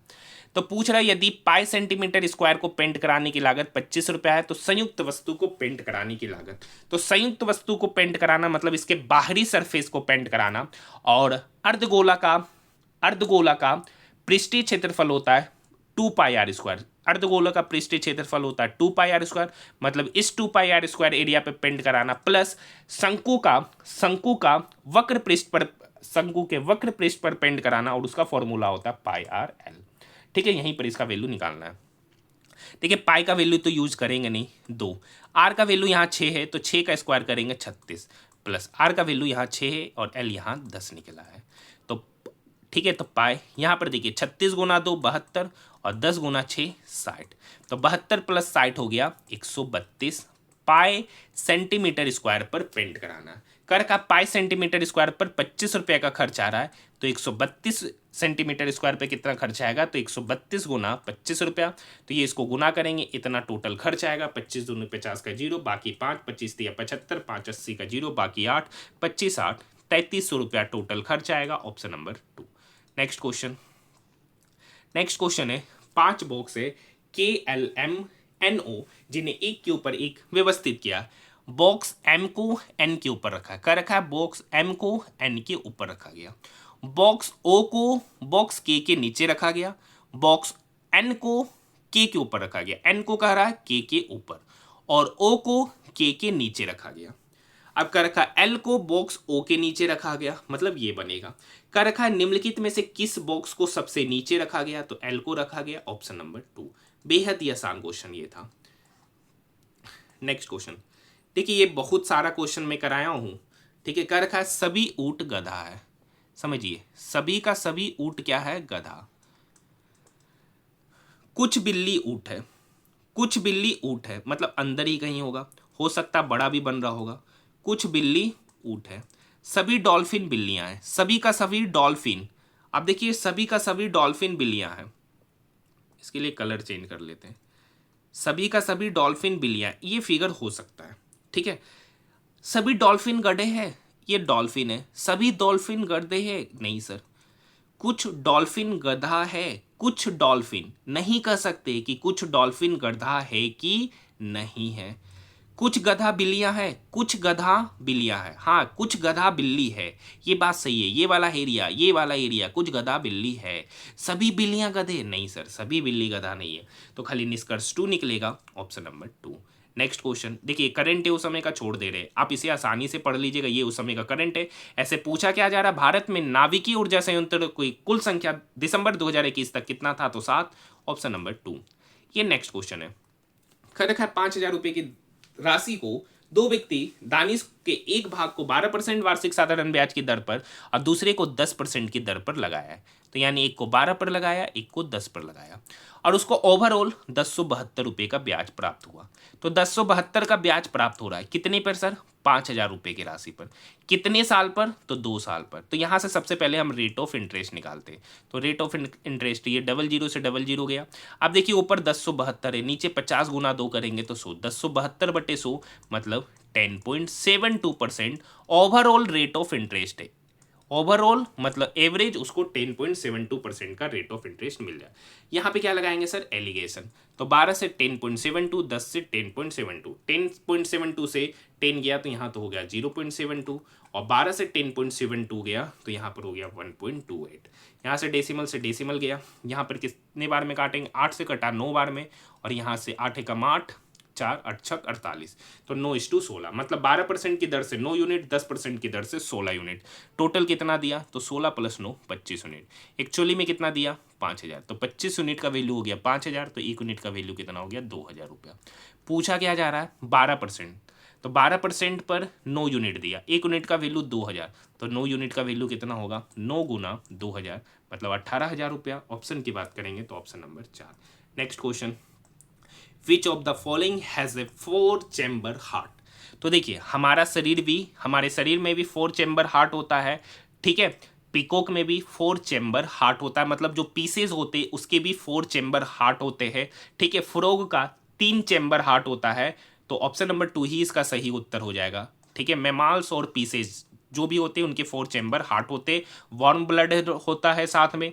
मौलिक कर्तव्यों को भारतीय संविधान में किस वर्ष में शामिल किया गया था? तो 1976 में, option number 3। Next question, relations को इतना लिखा है, तो देखिए ये आर है, तो ये थर्ड में गया, ये एन थर्ड में गया, तो एस जाएगा थर्ड पे, तो एस थर्ड में एक ही ऑप्शन में, ऑप्शन नंबर 2। बाकी कुछ करने की आवश्यकता ही नहीं है। देखिए ये क्वेश्चन बेहद आसान क्वेश्चन है, आप खुद कीजिए। क्वेश्चन नंबर 58 कैलकुलेशन वाला क्वेश्चन है, मैं इसे कर सकता हूं, लेकिन इतना आपको करना है कैलकुलेशन, नहीं तो वीडियो आप समझ सकते हैं काफ़ी ज़्यादा लेंदी हो जाएगा अगर छोटे छोटे प्रश्नों को भी कराया जाए तो। नेक्स्ट क्वेश्चन है क्वेश्चन नंबर 59। क्वेश्चन नंबर 59 कर का जीएम पी भी जी और डी एक परिवार के सदस्य, जेड भी का पुत्र है, मतलब सॉरी क्या कर रखा है? जेड जो है ना भी का पुत्र है, मतलब भी का ये क्या है? पुत्र है। आगे एम भी का भाई है, मतलब एम के बारे में कर रखा है वो भाई है भी का। डी और भी विवाहित है, मतलब डी और भी क्या है? विवाहित, मतलब विवाह किया उन्होंने। पी डी की पुत्री है, मतलब डी की पुत्री कौन है? पी पुत्री। तो ये दोनों आपस में क्या हो गए? भाई बहन, क्योंकि ये दोनों विवाहित, ये इसका पुत्र, ये इसका पुत्री है, तो ये दोनों आपस में क्या हो गए? भाई बहन। पूछ रहा डी जी की बहन है, डी जो है ना जी की बहन है, जी की बहन, मतलब ये इसकी माता हो गई। पूछ रहा जेड का पी के साथ संबंध, तो जेड का पी के साथ संबंध भाई का, ऑप्शन नंबर 4। नेक्स्ट क्वेश्चन देखिए, फिर से ये क्वेश्चन पूछा गया, कुछ एथलीट व्यवसायी है। देखिए कुछ एथलीट व्यवसायी है, बिजनेसमैन, और सभी व्यवसायी मतलब सभी का सभी बिजनेसमैन क्या है? रिच है। कुछ एथलीट अमीर है, कुछ एथलीट अमीर है, देख सकते हैं सर ये वाला हिस्सा, कुछ एथलीट अमीर है, बिल्कुल सही। कोई भी एथलीट अमीर नहीं, ये तो बिल्कुल गलत है सर, ये वाला हिस्सा तो अमीर वाला है ही, तो ये बात गलत है। केवल निष्कर्ष 1, ऑप्शन नंबर 1। नेक्स्ट क्वेश्चन, 6 व्यक्ति है A B C D E F एक समूह में, डी ए और ई से लंबा है। डी के बारे में कह रखा है कि वो ए और ई दोनों से लंबा है, ठीक है। एफ जो है ना बी और सी से लंबा है, ई एफ से लंबा है। एफ के बारे में कह रखा है कि वो बी और सी दोनों से लंबा है। ई के बारे में कह रखा है कि वो एफ से लंबा है, और ई के बारे में कह रखा है कि वो एफ से लंबा है, मतलब ये फॉलो करता हुआ नजर आ रहा है। तो कह रखा है निम्नलिखित में से सबसे छोटा व्यक्ति कौन हो सकता है? तो देखिए या तो बी होगा या तो सी होगा, ठीक है। तो यहां पर ऑप्शन भी उसी रूप में, बी या सी, ऑप्शन नंबर 1। नेक्स्ट क्वेश्चन देखिए, एक निश्चित कूट भाषा में इसको इतना लिखा गया, पूछ रहा पार्टी ड्रेसेस, पार्टी ड्रेसेस। यहां पे समझिए, यहां पर भी पार्टी है और पार्टी और कहीं नहीं है, लेकिन ड्रेसेस देखिए, ड्रेसेस यहाँ है, ड्रेसेस यहाँ है, सी यहाँ है, सी यहाँ है, इस दोनों में देखिए वी सी है, तो वी सी इसमें और इसमें देखिए 2 वर्ड कॉमन है, वी और सी।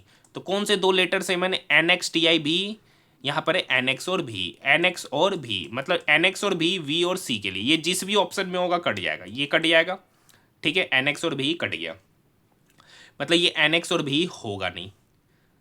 अब बताइए, ठीक है, वी और सी के लिए हो गया। अब यहां पर देखिए सी यहां पर है, अब देखिए see their dresses, see their dresses, we see their party, तो सी के लिए एन एक्स और भी हो गया। अब यहां पर एक और वर्ड बच रहा है कॉमन, देयर, एक और वर्ड बच रहा है कॉमन, देयर, तो देयर के लिए टी आई भी एस यू, तो यहां पर देयर के लिए एक वर्ड कॉमन हो जाएगा एस यू, तो एस यू वाला भी ऑप्शन खत्म, क्योंकि देयर के बारे में नहीं पूछा जा रहा। तो यहां पर एक वर्ड बच रहा है, एस यू भी क्या हो गया? खत्म। तो एक वर्ड बचा एफ एस, एफ एस मतलब पार्टी के लिए होगा एफ एस, पार्टी के लिए होगा एफ एस। अब देखिए FS तो इस ऑप्शन में भी नहीं है, तो एक ही ऑप्शन बचा, option number first. Option eliminate करते हुए क्वेश्चन नंबर 62 बनाना है। नेक्स्ट क्वेश्चन देखिए, 2 का स्क्वायर होता है 4, ये 14 इस 4 को काटेगा, 56 को काटेगा 4 बार में। अब यहाँ पे देखिए 2 का स्क्वायर है मतलब 4। अब देखिए ये 3 इस 6 को काटेगा 2 बार में, 12 गुना 2 24, ठीक है, हाँ 12 गुना 2 24 plus 10 is equal to Z.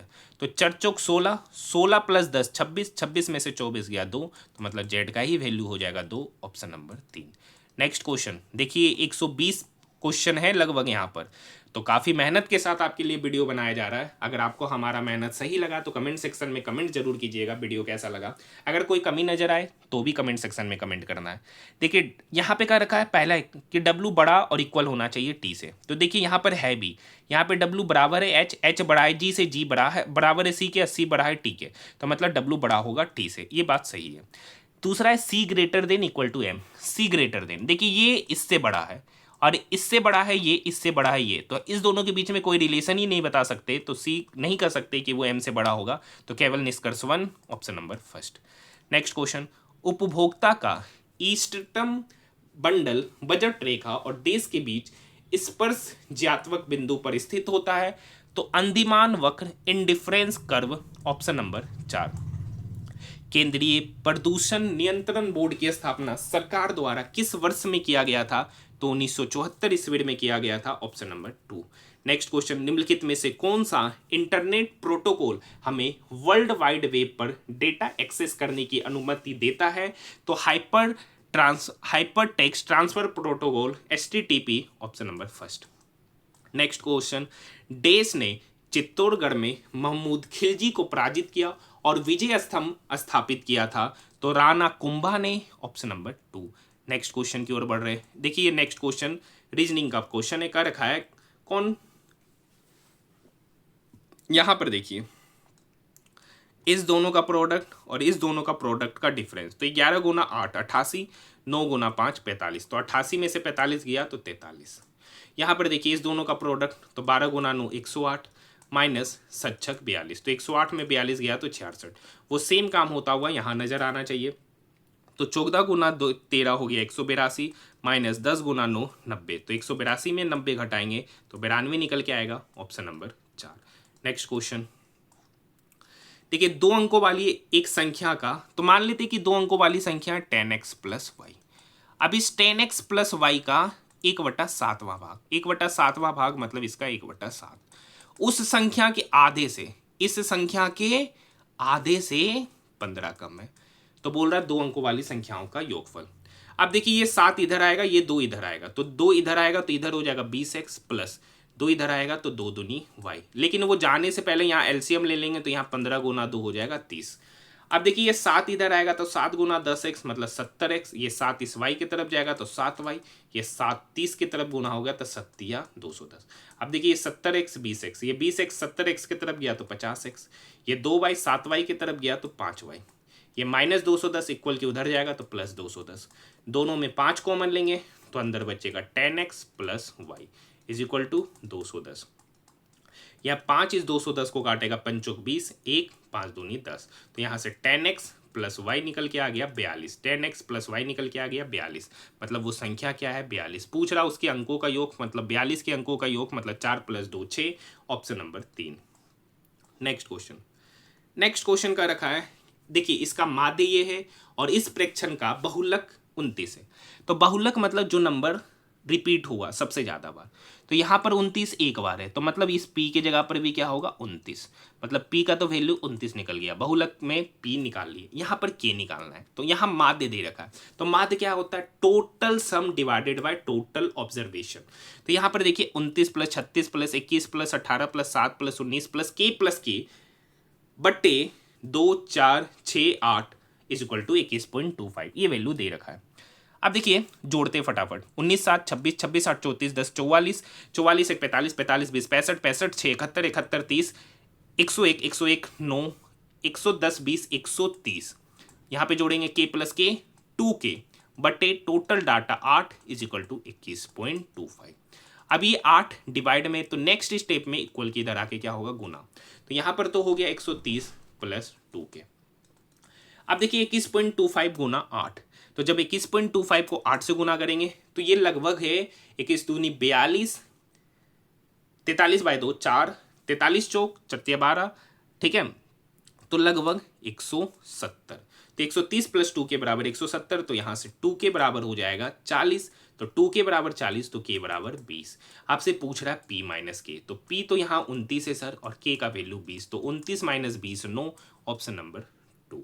Next question, निम्नलिखित में से किस वर्ण का उपयोग MS एक्सेल में निरपेक्ष एड्रेस बनाने के लिए किया जाता है? तो dollar, option number 2। Next question, देखिए नेक्स्ट क्वेश्चन तब तक बनाइए, तब तक हम पानी पी लेते हैं थोड़ा, ठीक है, जल्दी से इसको प्रयास कीजिए।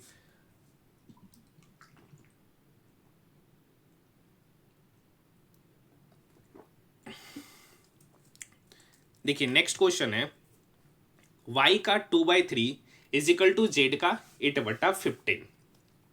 तो यहाँ पे देखिए y का 2/3 इज इक्वल टू जेड का 8/15।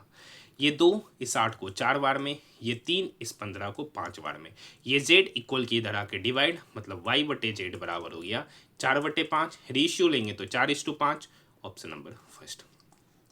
सिक्किम में लहबाब दुचेन नामक पर्व भगवान बुद्ध के स्वर्ग से पृथ्वी पर अवतरण के उपलक्ष्य में मनाया जाता है, option number first. Next question, एक शंक्वाकार तंबू के आधार की त्रिज्या दे रखा है 9 मीटर, ठीक है, ये शंक्वाकार तंबू है, इसके आधार की त्रिज्या मतलब ये 9 मीटर दे रखा है और इसकी ऊंचाई 12 मीटर है, मतलब यहां से यहां की दूरी 12 मीटर है। इसे बनाने में प्रयुक्त सामग्री की लागत 100 रुपया प्रति पाई मीटर स्क्वायर है, मतलब इसको बनाया जा रहा है तो इसके लिए आवश्यक सामग्री का लागत पूछा जा रहा है। तो मतलब इसका हमको क्या निकालना, वक्र पृष्ठ का क्षेत्रफल। वक्र पृष्ठ का क्षेत्रफल होता पाई आर एल। देखिए यहाँ पर राइट एंगल बनता है, ये 9 है, ये 12 है, तो ये कितना होगा 15। पाइथागोरस ट्रिपलेट होता है, पाई तो पाई ही रहेगा, आर यहाँ पर 9 है और एल यहाँ पर 15 है, तो 15 नमा 135 पाई मीटर स्क्वायर इसका एरिया हो गया। पूछ रहा है 1 पाई मीटर स्क्वायर में 100 रुपया खर्च, तो पाई मीटर स्क्वायर में कितना खर्च आएगा, तो 135 गुना 100 रुपया, तो 135 गुना 100 मतलब 13,500 रुपया टोटल खर्च आएगा, ऑप्शन नंबर 2। नेक्स्ट क्वेश्चन, देखिए उस समय का करंट है, क्यूट कर दे रहे हैं। यदि किसी संख्या का 23.5% 11.75 है, तो मान लेते हैं कि संख्या 100 है, तो उसका 23.5 कितना होगा, 23.5 यूनिट, और इसी का वैल्यू है 11.75। तो देखिए ये इसको काटता है सर 0.5 बार में, मतलब 1 यूनिट का वैल्यू 0.5, तो 100 यूनिट का वैल्यू कितना होगा, 100 गुना 0.5, तो 100 गुना 0.5 मतलब 50, ऑप्शन नंबर 5। नेक्स्ट क्वेश्चन, एक वरिष्ठ न्यायालय द्वारा एक अधीनस्थ न्यायालय या न्यायाधिकरण या लोक प्राधिकरण को दिया गया हुक्म या आदेश है कि यदि वह अपने कर्तव्य का निर्वहन नहीं कर रहा है तो उसे परमादेश जारी किया जाता है, mandamus, option number 3। Next question, उप सहारा अफ्रीका में आय और खाद्य उत्पादन में सुधार करने वाले ट्रॉपिकल लेगुलस प्रोजेक्ट, ये 2021 का करंट है, हम इसे क्यूट कर दे रहे, ठीक है। देखिए आप लोग मुझे कमेंट सेक्शन में कमेंट जरूर करके बताइएगा, क्या मैं डेली जीके का क्वेश्चन एनालिसिस करूं कि खाली ओनली मैथ और रीजनिंग के प्रश्नों का एनालिसिस करूं, क्योंकि एनटीपीसी सीबीटी 2 का मैं डेली सेट लाने वाला हूं। तो अगर आप चाहते हैं कि मैं कंप्लीट सॉल्यूशन करूं या खाली मैथ और रीजनिंग का सॉल्यूशन करूं, तो आप लोग मुझे कमेंट सेक्शन में ज़्यादा से ज़्यादा कमेंट कीजिएगा, ठीक है। तो वही काम हम लोग नेक्स्ट डे से करेंगे।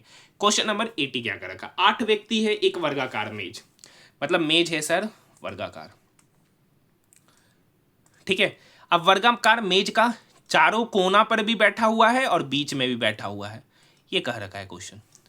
अब उन सभी का मुख वर्ग के केंद्र की ओर है, एस यू के बाईं ओर ठीक बगल में, यू टी के बाईं ओर ठीक बगल में, टी किसी एक भुजा के मध्य पर है, मतलब टी से ही लेकर चलना पड़ेगा। आप एस यू के बाईं ओर ठीक बगल में नहीं कर सकते कि एस किधर होगा, एस कॉर्नर पर होगा कि बीच में होगा, लेकिन यहां पर एक लाइन कह रखा है कि टी किसी एक भुजा के मध्य में, तो यहां मान लेते टी है। अब यू टी के बाईं ओर ठीक बगल में, यू टी के बाईं ओर ठीक बगल में मतलब यू यहां बैठेगा। अब एस यू के बाईं ओर ठीक बगल में मतलब एस यहां पर बैठेगा, ठीक है। अब कह रखा आर यू के दाईं ओर तीसरा स्थान पर, आर यू के दाईं ओर, तो यू यहाँ यू के दाईं ओर पहला दूसरा तीसरा, तो तीसरा स्थान पे आर मतलब यहाँ बैठा है। पी जो है ना भी और आर दोनों के ठीक बगल में, मतलब पी जो है ना भी और आर दोनों के ठीक बगल में, मतलब पी यहाँ बैठा है। कर रखा डब्लू टी के बगल में नहीं बैठा है, मतलब डब्लू यहाँ नहीं बैठा है, तो डब्लू कहाँ बैठा है? यहाँ। तो एक पर्सन कौन बच रहा है सर? क्यू, तो क्यू कहाँ बैठेगा? यहाँ। कर रखा निम्नलिखित में से कौन किसी एक कोने पर बैठा है, तो कोना पर कौन कौन बैठा है? डब्लू पी क्यू यू, तो डब्लू पी यू तो ऑप्शन में है नहीं, तो ऑप्शन में कौन है? Q, option number 3। Next question है, एक निश्चित वार्षिक साधारण ब्याज की दर पर निवेशित एक धनराशि 10 वर्ष में 75% की वृद्धि होता है, मतलब 10 वर्ष में कितना का वृद्धि हो रहा है? 75% का। तो एक वर्ष में कितना का वृद्धि होगा? तो एक वर्ष में वृद्धि होगा 7.5% का। तो आपसे पूछ रहा है 6 वर्ष में, तो आपसे पूछ रहा है 6 वर्ष में, तो यहाँ पे क्या करेंगे? 7.5 को 6 से गुना करेंगे, तो 7 छक 42, 6 पचे 3, तो 42 प्लस 3 मतलब 45% का 6 वर्ष में वृद्धि होगा, ऑप्शन नंबर 5। नेक्स्ट क्वेश्चन देखिए, यहाँ देखिए उल्टा चल रहा है। यहाँ देखिए Q से M, NOP Q, Q से 4 पहले M, M से 4 पहले I, तो A से 4 पहले क्या होगा? W। ठीक है सर, तो W दो ऑप्शन है, ये दोनों तो कट गया। अब देखिए यहाँ से D से जाना है, यहाँ पे देखिए L है, J है, तो दूसरा पे भी जा सकते, H से N जाए, H E F G H I J K L M N छठा पोजीशन पे, N से T N O P Q R S T ये भी छठा पोजीशन में, मतलब F से छठा पोजीशन पे आपका उत्तर होगा F G H I J K L, मतलब W के बाद L। कौन सा ऑप्शन है? Option number first. Next question देखिए, इस डाटा का निकटतम मान निकालना है, निकटतम मान पूछा है। अब देखिए ऑप्शन भी काफी दूर है, ऑप्शन भी आप देख सकते हैं काफी दूर है, तो इस 4 देखिए ऐसे आप कैलकुलेशन कीजिएगा तो बिल्कुल नहीं कर पाइएगा, पूरा का पूरा समय वेस्ट हो जाएगा इस क्वेश्चन को बनाने में। अगर आप इसका एग्जैक्ट वैल्यू निकालने का प्रयास कीजिएगा तो आपका टाइम वेस्ट है। ठीक है, यहाँ पर देखिए 499.37 है, तो इसको लिख सकते हैं 500। अब देखिए 1.95 है, तो इसको लिख सकते हैं अप्रोक्स में 2। अब ये 4.79 है, तो इसको अप्रोक्स में हम 4 ही ले लेते हैं, माइनस ये 2.87 है, तो इसको ले लेते हैं 3, डिवाइडेड बाय 19.70 है, तो 19.70 ने यहाँ 3 माने हैं, तो इस 19.70 को हम 21 के अप्रोक्स मान लेते हैं, और डिवाइड है तो इसको लिख दे 3/21। अब देखिए 4 गुना 2 कितना हो गया? 8, तो 500 प्लस 8, तो इधर हो गया 508 माइनस 3/21, 3/21 मतलब 1/7, मतलब 1/7 का जो भी मतलब होगा वो 0 पॉइंट समथिंग होगा, तो मतलब 508 minus 0 point something, 508 minus 0 point something मतलब 508 ही होगा, मतलब इसका वैल्यू लगभग 508। 508 के नियरेस्ट वैल्यू एक ही है, ऑप्शन नंबर 3, ऑप्शन नंबर 3। केंद्रीय मंत्रिमंडल की नियुक्ति कौन करता है? तो प्रधानमंत्री की सलाह पर भारत के राष्ट्रपति करते हैं। किस आर्टिकल के तहत करते हैं? क्वेश्चन नंबर 84 का सॉल्यूशन आप लोग कमेंट सेक्शन में जरूर कहिए। सीमांत उपभोग प्रवृत्ति किससे संबंधित है? तो आय में परिवर्तन के साथ उपभोग में परिवर्तन की दर। नेक्स्ट क्वेश्चन है, 450 मीटर लंबी रेलगाड़ी है, ठीक है, उसको 54 की स्पीड से जाते हैं, तो 54 किलोमीटर पर आवर है, तो इसको मीटर पर सेकंड में कन्वर्ट करने के लिए 5/18 से गुना करेंगे, तो समय पूछा जा रहा है। ठीक है, तो ये 18 तिया 54, ये 5 गुना 3 15, 15 इस 45 को काटेगा 3 बार में, एक जीरो बैठेगा, तो 30 बार में मतलब 30 सेकंड का समय लेगा 450 मीटर की लंबी रेलगाड़ी को पार करने में। अब देखिए ये सरल करना है, बिल्कुल आसान सा क्वेश्चन है, खुद कीजिए। ठीक है, नेक्स्ट क्वेश्चन है, नेक्स्ट क्वेश्चन नंबर 88। क्या क्या रखा है सर? क्वेश्चन नंबर 88 पढ़िए। 5 वर्ष पूर्व पिता और उसके पुत्र की आयु का अनुपात है, मतलब 5 वर्ष पहले, 5 वर्ष पहले पिता और पुत्र की आयु का अनुपात 7:2 है। 5 वर्ष बाद, 5 वर्ष बाद उनकी आयु का अनुपात हो जाता 9:4। यहाँ पर देखिए 7 में से 2 गया 5, यहाँ भी 9 में से 4 गया 5, मतलब डिफरेंस सेम है, करने की आवश्यकता नहीं है। तो यहाँ पर कितना बढ़ रहा है 2 से 4 जाने में? तो 2 यूनिट। एक्चुअली में कितना बढ़ा? 5 + 5 मतलब 10 वर्ष, यानी 2 यूनिट का वैल्यू हो गया 10 वर्ष, तो 1 यूनिट का वैल्यू कितना हो गया? 5 वर्ष। तो 9 यूनिट का वैल्यू कितना होगा? तो 9 गुना 5 45, 4 यूनिट का वैल्यू होगा 5 गुना 4 20 वर्ष, मतलब 5 वर्ष बाद, 5 वर्ष बाद पिता की आयु 45, पुत्र की आयु 20, तो 5 वर्ष बाद है, तो वर्तमान में कितना होगा? तो वर्तमान में जाने के लिए 5 घटाएंगे, तो 45 में से 5 घटाएंगे 40, और 20 में से भी 5 घटाएंगे तो 15 साल। कह रखा है कितने वर्ष बाद पिता की आयु पुत्र की आयु का दुगना होगा। या तो ऑप्शन से कर लीजिए, तो अगर हम 40 में 10 जोड़ेंगे तो 50, 15 में 10 जोड़ेंगे तो 25, तो 25 का दुगुना है 50, मतलब 10 वर्ष बाद, 10 वर्ष बाद पिता की आयु पुत्र की आयु का दुगुना होगा। ऐसे तरीका क्या है, पिता की आयु क्या होगा कितने वर्ष बाद, तो x वर्ष बाद, पुत्र की आयु का क्या होगा सर दुगुना, मतलब दुगुना। तो 40 प्लस x इधर हो गया, 15 गुना 2 30, 15 2 गुना x 2x, तो यहां से 10 बराबर हो जाएगा x, मतलब x ही वो ईयर था जितने वर्ष बाद पिता की आयु पुत्र की आयु का दुगना। ये हो गया प्रोसेस, दूसरा हो गया ऑप्शन। नेक्स्ट क्वेश्चन, ये सेम क्वेश्चन है, एक निश्चित कूट भाषा में इसको इतना लिखा गया है। पूछ रहा है काउंट के बारे में। अब देखिए काउंट है यहां पर, ठीक है।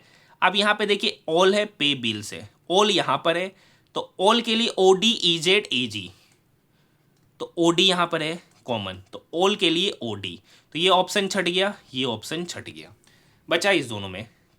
अब देखिए योर डीड्स, यहां भी डीड्स है, यहां भी डीड्स है, यहां पे AGBITR है, यहां पे TR है, मतलब डीड के लिए होगा TR, तो इससे तो ऑप्शन छट ही गया, डीड की कोई आवश्यकता नहीं है।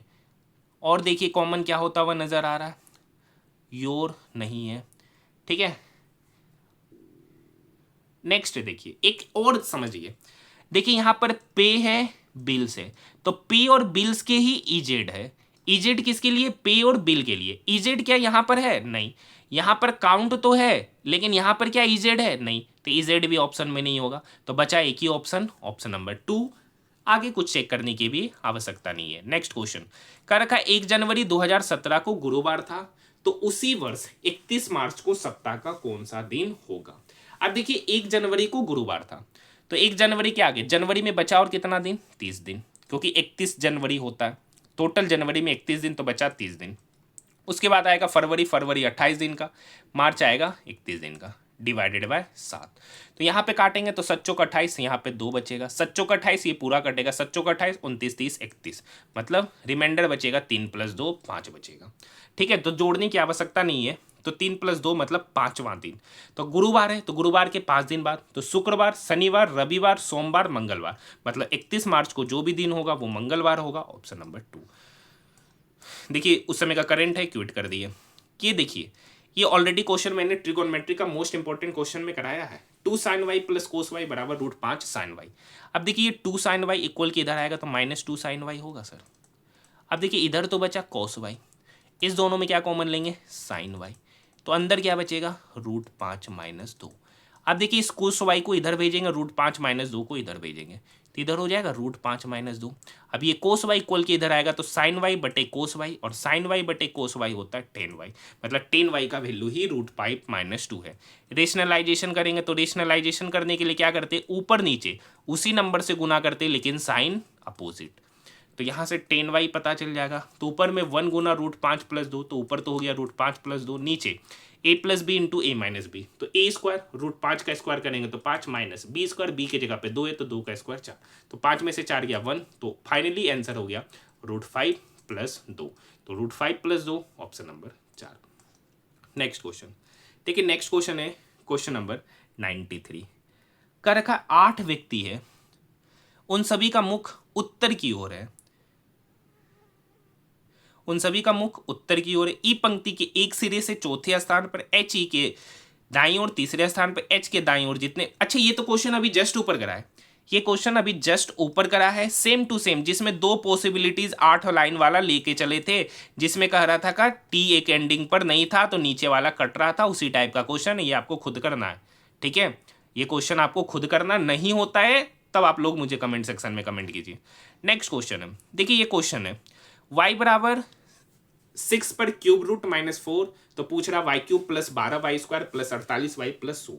अब देखिए ये -4 इसको इक्वल के इधर भेजिए, तो इधर हो जाएगा y + 4 बराबर क्यूब रूट ऑफ 6। अब क्या करेंगे, दोनों तरफ क्यूब करेंगे, दोनों तरफ क्यूब करेंगे, तो क्यूब रूट ऑफ 6 तो 6 हो जाएगा, इधर y + 4 का क्यूब करेंगे तो a³ + 3a² तो 3y² × 4 तो 12y² होगा, + 3ab² तो 3, 4 का स्क्वायर 4 चौक 16, तो 16 × 3 = 48y, प्लस b का प्लस b³ तो 4 चौक 16 चौक 64, मतलब फाइनली इक्वेशन बन गया y³ + 12y² + 48y प्लस 64 बराबर 6। अब देखिए पूछ रहा y³ plus 12y plus 48y, ये तो है ही है, इसको 64 बनाना है, यहाँ 64 है, इसको 100 बनाना है। तो 100 बनाने के लिए यहाँ क्या करेंगे, जोड़ेंगे 36। अपने मन से 36 जोड़े तो इधर भी कितना जोड़ेंगे, 36। तो ये वाला पूरा का पूरा ये क्वेश्चन हो गया। इधर जोड़ेंगे तो 36 प्लस 6 कितना हो गया, 42। यही वैल्यू आपसे पूछा जा रहा है, ऑप्शन नंबर 2। नेक्स्ट क्वेश्चन 2021 का करंट देख सकते हैं, कितना कितना करंट पूछा है, इसलिए बोल रहे अच्छे से तैयारी कीजिए करंट का। एनटीपीसी का जो अभी एग्जामिनेशन चला है ना, उसमें सबसे ज़्यादा जीके किसी से नहीं बना है। पता है क्यों, करंट ज़्यादा था। दूसरा क्या था, कंप्यूटर साइंस से मात्र 1 से 2 क्वेश्चन पूछे जा रहे थे, स्टैटिक ना के बराबर। तो ये था पेपर का लेवल। तो आप देख सकते हैं इस तरीके का पेपर का लेवल आपका यहाँ पर भी था, ग्रुप डी में भी था, लेकिन कोई समझा ही नहीं। देखिए इसका औसत क्या है, औसत मतलब टोटल सम। तो यहाँ पर टोटल सम कितना होगा, तो 25 प्लस 15 40, ठीक है, 40 50 56 56 6 62 20 82 3 85 10 95 95 1 2 3 4 5 95/5, यही वैल्यू के है। तो 95 को 5 से डिवाइड करेंगे तो के का वैल्यू 19। यहाँ पे पुट करेंगे तो 2 गुना 19 38 प्लस 11। तो स्क्वायर रूट अंडर 38 प्लस 11 मतलब 49, स्क्वायर रूट अंडर 49 का मतलब होता है 7, ऑप्शन नंबर 4। नेक्स्ट क्वेश्चन देखिए 12 मार्च 1954 को भारत सरकार द्वारा साहित्य अकेडमी का औपचारिक उद्घाटन किया गया था। नेक्स्ट क्वेश्चन है 8 सहकर्मी है, ठीक है, एक वृत्ताकार है। हाँ तो ये वृत्ताकार है सर, 8 सहकर्मी वाला। अभी तक 8 सहकर्मी वाला शायद मेरे ध्यान से 1 2 3 4 5 6 7 8 सहकर्मी है। आगे की लाइन पढ़ते हैं। कर रखा एन एल और क्यू दोनों के ठीक बगल में, पी के और आर दोनों के ठीक बगल में, ओ के दाईं ओर दूसरा। ओ के बारे में कर रखा है कि वो के दाईं ओर दूसरा, मतलब यहां पे बैठेगा। अब पढ़ते हैं ओ के दाईं ओर दूसरा। पी के बारे में कह रखा पी के और आर दोनों के बगल में, के और आर, पी जो है ना के और आर, तो पी यहां पे बैठेगा तो आर कहां बैठेगा, यहां पर, ठीक है। आगे एन एल और क्यू दोनों के बगल में, एन जो है ना एल और क्यू दोनों के बगल में, यहां तो नहीं बैठेगा, यहां पर ही बैठेगा एन एल क्यू। कह रखा एन जो है ना वो एल और क्यू दोनों के बगल में, या तो एल यहां बैठेगा तो क्यू यहां बैठेगा, अगर क्यू यहां बैठेगा तो एल यहां बैठेगा। तो ये दोनों का पोजीशन फिक्स नहीं है, तो बचा एक व्यक्ति एम, तो एम कहां बैठेगा, ये। तो कह रखा एम की स्थिति के बारे में कौन सा निश्चित रूप से सत्य है, तो एम जो है ना देख सकते ओ और के बीच में है, ओ और के बीच में, तो ओ और के बीच में एम है, ऑप्शन नंबर 3। नेक्स्ट क्वेश्चन कह रखा एक पुरुष किसी कार्य को 20 दिन में करते हैं, एक पुरुष किसी कार्य को 20 दिन में करते, वही सेम कार्य को एक महिला 30 दिन में करती है। तो यहाँ से मैन और वुमेन का एफिशिएंसी पता चल गया, मैन का एफिशिएंसी 3, वुमेन का एफिशिएंसी 2। तो टोटल वर्क कितना होगा, मेन गुना 20, एक मैन का एफिशिएंसी 3 और उस 3 काम को 3 यूनिट 3 एफिशिएंसी के साथ 20 दिन में काम करता है, तो टोटल वर्क हो गया 20 गुना 3। अब ये हो गया टोटल वर्क। इस टोटल वर्क को 2 पुरुष और 3 महिला, तो एक पुरुष का एफिशिएंसी 3, तो 2 पुरुष का एफिशिएंसी होगा 3 गुना 2, एक महिला का एफिशिएंसी 2, तो 3 महिला का एफिशिएंसी 3 गुना 2, दोनों का सम 3 दूनी 6, 6 प्लस 6 12। ये 3 इस 12 को काटेगा 4 बार में, ये 4 इस 20 को काटेगा 5 बार में, मतलब 2 पुरुष 3 महिला उस कार्य को 5 दिन में समाप्त करेगी, ऑप्शन नंबर 3। देखिए ये क्वेश्चन पूछा जा रहा है, कर रखा है इसमें से सबसे बड़ी और सबसे छोटी संख्या का गुणनफल k है, तो 1/k + 4 1/k - 2। तो देखिए 1/4 है, तो 1/4 का मतलब 0.25 होता है, 2/3 का मतलब होता है 0.66, 4/5 का मतलब होता है 0.8, 5/8 तो 8 48, 0.6 2 8 दूनी 16, लगभग 0.62, और 3/4 का मतलब होता है 0.7 के आसपास। आप देखिए बोल रहा है सबसे बड़ी और सबसे छोटी संख्या का गुणनफल k है, तो यहाँ पर देखिए सबसे बड़ा है 0.8 और सबसे छोटा है 0.25। सबसे छोटा मतलब 1/4 और सबसे बड़ा 0.8 मतलब उसका मतलब 4/5, और इस दोनों का गुणनफल ही यहाँ पर k कहा गया है। तो 4 से 4 क्या हो गया, कट गया, तो यहाँ से k का वैल्यू कितना निकला, 1/5। यहाँ पे पुट करना है सर। अब देखिए 1/k का मतलब क्या होता है कि ये k कहाँ चला जाएगा, ऊपर, ठीक है, तो k कहाँ चला जाएगा, ऊपर चला जाएगा। तो यहाँ पर अगर k की जगह पर 1/5 रखेंगे तो ये 5 कहाँ चला जाएगा, ऊपर, तो 5 + 4 इधर हो गया, इनटू यहाँ पर हो जाएगा 5 - 2। तो 5 + 4 हो गया 9 और 5 - 2 हो गया 3। तो 9 × 3 मतलब 27, ऑप्शन नंबर 3। नेक्स्ट क्वेश्चन है PQR। एक व्यक्ति है P, एक व्यक्ति है Q, एक व्यक्ति R। P किसी कार्य को 40 दिन में, Q किसी कार्य को 90 दिन में और R किसी कार्य को 36 दिन में करता है। तीनों का एलसीएम लेंगे तो 360 निकल के आएगा। P 40 दिन में 360 काम किया तो P का एफिशिएंसी 9, Q 90 दिन में 360 काम किया तो Q का एफिशिएंसी 4, R 36 दिन में 360 काम किया तो R का एफिशिएंसी 10। का रखा है P कार्य शुरू करता है, अब Q 7 दिन बाद आता है, तो P कार्य शुरू किया तो शुरू किया 9 एफिशिएंसी के साथ, 7 दिन तक काम किया, तो टोटल कितना काम किया सर? 63 काम। उसके बाद आता है Q और कह रखा R शुरुआत से 8 दिन बाद आता है, तो मतलब 7वां दिन के बाद 8वां दिन खाली P और Q काम किया, तो P और Q का एफिशिएंसी होता है 9 4 13, तो 13 एफिशिएंसी के साथ एक दिन काम किया, तो काम कितना किया? 13 काम। अब बचा हुआ काम, तो टोटल कितना काम हो गया? 63 + 13 मतलब 76 काम हो गया। तो 360 में 76 घटाएंगे तो 10 में से 6 गया 4, 15 में से 60 गया 8, तो बचा 284 काम। अब इस 284 काम को कौन कर रहा है? तीनों मिलकर कर रहा है। तो कह रहा आर कितने दिन तक कार्य किया, तो आर कितने दिन तक कार्य किया? जितना दिन तक तीनों मिलकर काम किया। तो तीनों मिलकर मतलब 9 4 13, 13 + 10 23। तो 284 को जब हम 23 से डिवाइड करेंगे तो यहां पर इसका वैल्यू 12:8/23 डेज निकल के आएगा। मतलब तीनों मिलकर कितना दिन काम किए? तो तीनों मिलकर 12:8/23 डेज काम किए। और इसी को कह रखा आर कितने दिन तक कार्य किया? तो आर 12:8/23 डेज, मतलब ऑप्शन नंबर 3।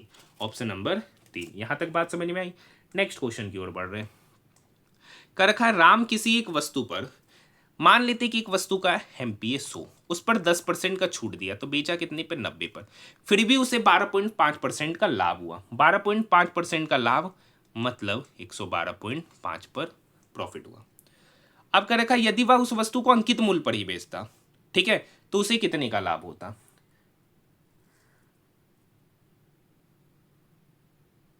अब देखिए यहां पर लाभ कितने का हो रहा है, तो देखिए 100 से 90 से 112 पॉइंट का रखा है, 90 में ना बेच के 112.5 पे बेचते, तो लाभ कितने का होता है? 90 में 112.5 लाने के लिए कितना जोड़ेंगे? 22.5। तो 22.5 का लाभ हो रहा है कितने पर? 90 पर। तो 100 पर कितना?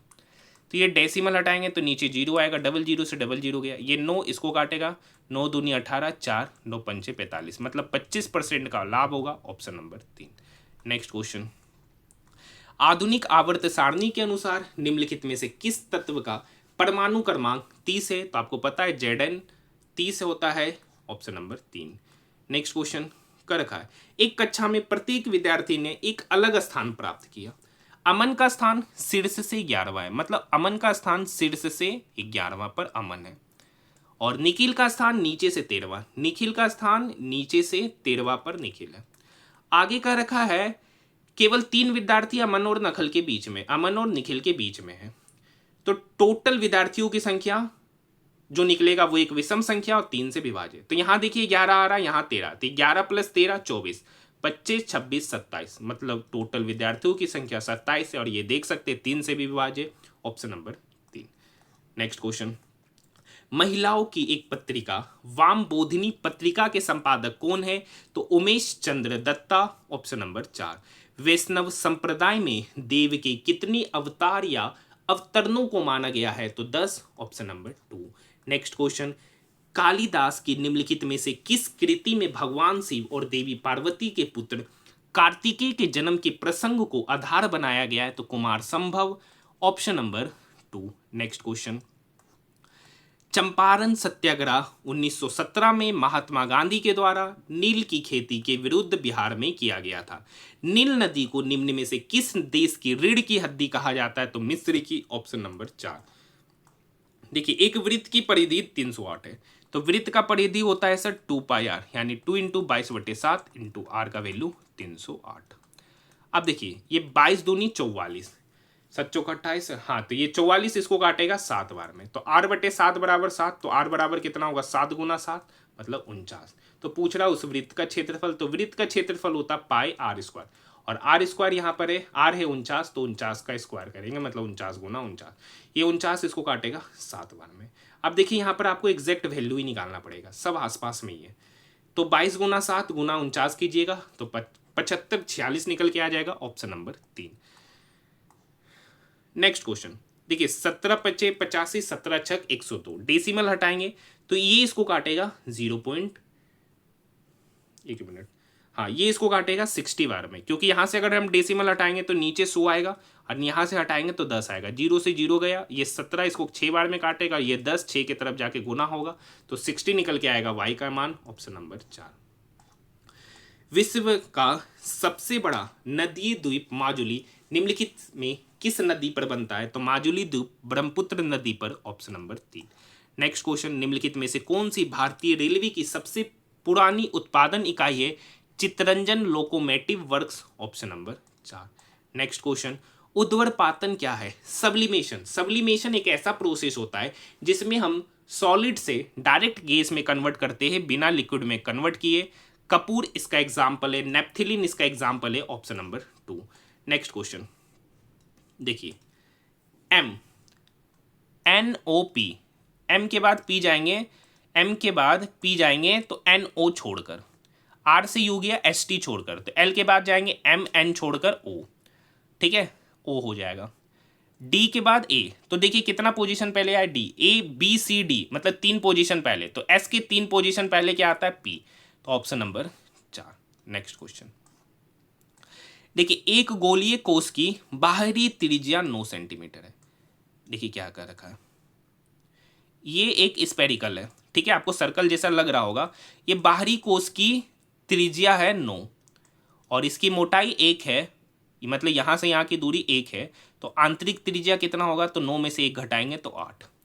पूछ रहा है कोश के लिए प्रयुक्त धातु का आयतन, तो धातु का आयतन होगा 4/3 pi into capital R³ minus small r³। Capital R मतलब बाहरी स्पेयर की त्रिज्या माइनस आंतरिक स्पेयर की त्रिज्या, यानी 4/3, पाई का वैल्यू 22/7, कैपिटल R 9 तो 9 का क्यूब माइनस स्मॉल r 8 तो 8 का क्यूब।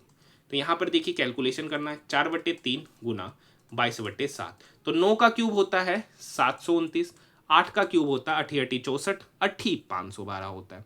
क्या होता है सर? 512, बस कुछ नहीं घटा देंगे, ठीक है। तो यहाँ पे 9 में से 2 गया 7, 2 में से 1 गया 1, 7 में से 5 गया 2, यहाँ पर हो गया 4/3 गुना 22/7 गुना ये। अब देखिए ये इसको काटेगा 7 21, 7 एकम 7, 31 बार में। अब देखिए यहाँ पर हो गया 22 गुना 4 88, 88 गुना 31/3। अब 88 गुना 31/3, तो 88 को 31 से गुना करेंगे, 8 का 8, 8 का 8, 8 तिया 24, 8 32 का 2, बाकी 3, 8 तिया 24, 24 और शायद कितना आ रहा था 24 3 आ रहा था, तो 27 28/3, 27 28/3 को काटेंगे तो 3 नमा 27, ठीक है 0, 3 नमा 27 मतलब 909:1/3 निकल के आएगा, option number first, option number first.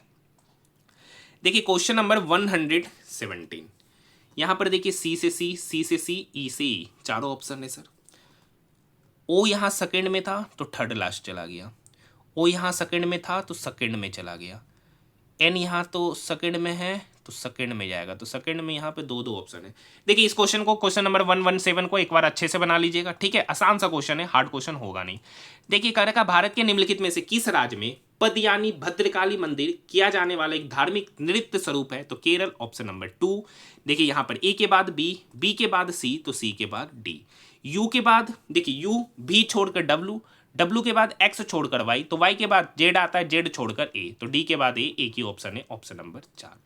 और आज का वीडियो का हमारा आखिरी प्रश्न करने से पहले आपके लिए एक जरूरी इन्फॉर्मेशन, अगर आपको हमारा वीडियो पसंद आए तो चैनल को सब्सक्राइब जरूर कीजिएगा, साथ ही साथ इसे अपने दोस्तों के साथ ज़्यादा से ज़्यादा शेयर जरूर कीजिएगा।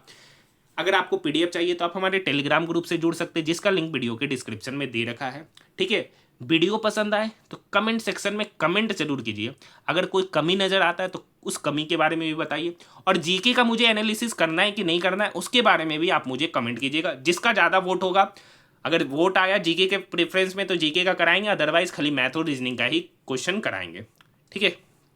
क्या कर रखा है, निम्नलिखित में से किस वर्ष के दौरान वार्षिक प्रतिशत लाभ ग्राफ में प्रदर्शित सभी वर्ष के दौरान हुए औसत वार्षिक प्रतिशत लाभ के निकटतम है? तो यहाँ पे सबसे पहले औसत निकालेंगे, तो 70 60 130, 65 और 65 50, सॉरी 65, 5, 70, 70, 40, 110, 110, 40, 150, 150, 50, 205, 205, 60, 265, 265 और 70, तो 335 निकल के आएगा। टोटल डाटा कितना, 1 2 3 4 5 6 बटे 6, तो 6 पंचे 30, 3 35, तो लगभग 56 बार में, लगभग 56 के आसपास आ रहा है। तो क्या रखा है, इसका औसत लगभग कितना निकल के आ रहा है, 56। क्या रखा है, निम्नलिखित में से किस वर्ष के दौरान वार्षिक प्रतिशत लाभ ग्राफ में प्रदर्शित सभी वर्षों के दौरान हुए औसत वार्षिक प्रतिशत लाभ के निकटतम है। मतलब 56 किसके निकटतम है, तो यहाँ 55, 55 पर कौन सा वर्ष है, 2008, ऑप्शन नंबर 2, ऑप्शन नंबर 2। देखिए ये पेपर मैं आपको इसलिए देखने बोल रहा हूँ क्योंकि इस बार जो एनटीपीसी का जो पेपर आया वो काफ़ी डिफरेंट पेपर देखने को मिला है, ठीक है, एकदम पेपर का लेवल अच्छा बनाए हुए था। तो अगर आप ग्रुप डी का क्वेश्चन अच्छे से करते, क्योंकि मैंने ग्रुप डी के प्रश्नों को अच्छे से देखा तो मुझे पता चला कि ग्रुप डी में भी उस टाइप के क्वेश्चन 2022 में पूछे गए थे, ठीक है। तो ग्रुप डी का और एनटीपीसी का सीबीटी 2 अच्छे से कीजिए, यहाँ पर भी काफ़ी अच्छे अच्छे प्रश्न इसी टाइप के क्वेश्चन पूछे जा रहे, तो अंडर ग्रेजुएट में भी ये पूछे जाने के चांसेस बनते और ग्रुप डी का भी एग्जामिनेशन में इसी टाइप का पेपर रहने का संभावना बनता है। मिलते हैं हम लोग नेक्स्ट वीडियो में।